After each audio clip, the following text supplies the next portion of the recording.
फरी मेरा फैसला अटल है। मैंने सोच लिया है कि कभी भी तुम्हारा रिश्ता उस घर में नहीं हो सकता। बस ये बात मेरी तय है। जिस पर फरी ने कह दिया है कि अगर आपको ऐसा नहीं करना है तो समझिए आपकी बदनामी शुरू, क्योंकि अब आपके खिलाफ जाकर ही ये सब कुछ होने वाला है। जिस पर आप देखेंगे कि वो कहती है कि तुम ऐसा नहीं कर सकती, लेकिन आगे से जवाब में फरी अपनी माँ से कहती है कि मैं कुछ भी कर सकती हूँ। जैसे भाइयों ने ये सब कुछ किया है, मेरे लिए भी ये सब कुछ करना कुछ मुश्किल नहीं।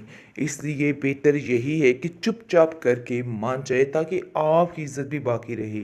जिस पर अफान समझाता है अपनी माँ को और कहता है कि आपको ये बात फरी की समझ लेनी चाहिए, क्योंकि वो किसी भी तरीके से पीछे नहीं हटने वाली है। लेकिन ये एक वाहिद रास्ता है जिससे सब बातों का हल निकल सकता है। लेकिन शायद आप मेरी बात को समझना ही नहीं चाह रही हैं। आपको तो ऐसा लगता है कि जैसे मेरी हर बात गलत है।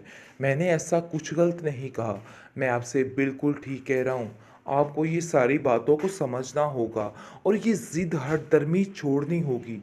वो आपकी बहू नहीं बल्कि आपकी ही बेटी है, इसलिए आपके मुकाबिल खड़ी होकर ही रहेगी। और ये सोच अपने जहन से निकाल दीजिए कि वो खामोश हो जाएगी और इन सब बातों से पीछे हट जाएगी। ऐसा नहीं होने वाला है। और ये बदनामी से बेहतर है कि खुद ही इस बात को मान लिया जाए। लेकिन मुझे नहीं समझ आ रही कि आप इन बातों को समझ रही हैं। आप तो समझ रही हैं कि मैं सिर्फ़ और सिर्फ एनी की वजह से ये सब कुछ बोल रहा हूँ और मुझे ये सब कुछ एनी ने कहा। लेकिन ऐसा कुछ नहीं है। खुदारा अपनी अक्ल को ठिकाने लगाइए। अपनी बहन की बातों में आके हर चीज़ को तबाह मत कीजिए, जो कि पहले ही आप लोगों ने कर डाला है। कि उनको गलत मशवरे मत दें। लेकिन आज आके फिर जी बात आ जाती है एनी के घर वालों की। उसकी माँ कहती है कि कभी गौर से अपने घर वालों की तरफ देखना कि उन लोगों ने क्या हाल किया तुम्हारी बहन एमल का। उनसे कुछ दिन भी सब्र नहीं हुआ और उन लोगों ने उसको नौकरी पे लगा दिया। वो बेचारी दर बदर दिक्के खाती फिरती है। मैं तो हैरान हूँ कि आखिर किस किस्म के लोग हैं आप। जिस पर वो कहती है कि उस पर मम्मी जान कोई भी दबाव नहीं था। वो जो कुछ कर रही है अपनी मर्जी के मुताबिक करने की कोशिश कर रही है। हमने उसे किसी चीज़ के लिए मना नहीं किया। और वैसे भी अगर शहरयार भाई उसको ऐसे छोड़ देंगे तो उसको कोई तो रास्ता अपनाना होगा ना। ऐसे काम तो नहीं चलेगा। जिस पर फाकरा कहती है कि देखो मेरी बात सुनो, जो कुछ उसने किया है वो ही इसके आगे आ रही है। इसके अलावा ऐसी कोई बात नहीं है। तुम्हारी जुबान भी दिन ब दिन कैंची की तरह चलना शुरू हो चुकी है। और मुझे हैरत हो रही है कि आखिर किस किस्म की फजूल बातें तुम करती हो। आखिर कब तक तुम्हारी ये ज़ुबान ऐसे ही चलती रहेगी। एमल तुम्हारी बहन जो ज़ुबान की वजह से अब इधर नहीं है, और देखो तुम्हारी भी ज़ुबान ऐसे ही है। मुझे तो लग रहा है कि इनकरीब तुम्हारी बारी है अब। जिसको सुनकर वो कहती है कि एमत के साथ तो जो ज्यादती हुई है, इन सब चीज़ों में शहरयार भाई की गलती है, क्योंकि उन्होंने ये सब कुछ किया है। चाहे लाख कोई कहे, लेकिन किसी के कहने का कोई फ़र्क नहीं पड़ता, क्योंकि अगर इंसान का अपना आप ही ठीक नहीं है तो फिर क्या हो सकता है। जिस पर वो कहती है कि तुम्हें बहुत ज़्यादा बोलना आ गया है। मैं अफान से कहती हूँ कि तुम्हारी ज़ुबान को थोड़ा कंट्रोल में करे, क्योंकि ऐसे तो बिला वजह घर में लड़ाइयाँ ही बढ़ेगी। देखो आज तो तुमने हमारे मामलात में बोलने की कुछ जुर्रत कर ली, लेकिन आइंदा से ऐसा कुछ भी ना करना। समझो ये आखिरी मौका था जो तुमने कर लिया, लेकिन मज़ीद इस तरह की कोई भी बात अब यहाँ पे बर्दाश्त नहीं की जाएगी। फाखरा बेगम भी क्या याद रखेगी कि किन लोगों से उनका पाला पड़ा है। अरे भाई वो एक प्रिंसिपल है। स्कूल में बच्चों को जलील कर करके उसे अब लोगों को भी जलील करना आ गया, जो इस किस्म के लोग होते हैं। साफ और खरी बातें की जा रही हैं और फाखरा को ऐसी बातें सुनाई जा रही हैं कि फाखरा के होश तंग रह गए हैं कि आखिर मेरे से भी 10 हाथ आगे कोई हो सकता है। क्योंकि जैसे ही वो कोई बात करना चाहती है, उल्टा फहद की माँ उसको ही जलील कर देती है। एनी कहती हैगी कि आप लोग इस बात का ध्यान रखिएगा कि ऐसी कोई बात भी उधर ना हो। लेकिन लाख अफान के इशारे करने के बावजूद उसकी माँ बिल्कुल नहीं समझ रही। लेकिन उसकी माँ को बड़े ही बेहतरीन और करारे जवाब मिल रहे हैं। जिसकी वजह से अब खामोश होकर बैठ चुकी है, क्योंकि अब उसको ज़रा सुकून आ चुका है कि उसने जो कुछ किया था सरासर गलत किया था। लेकिन अब देखेंगे कि फाखरा घर आके कहेगी कि अरे भाई वो औरत तो ऐसी ज़ुबान दराज औरत है, मैंने अपनी ज़िंदगी में इस तरह की पहले कभी औरत नहीं देखी।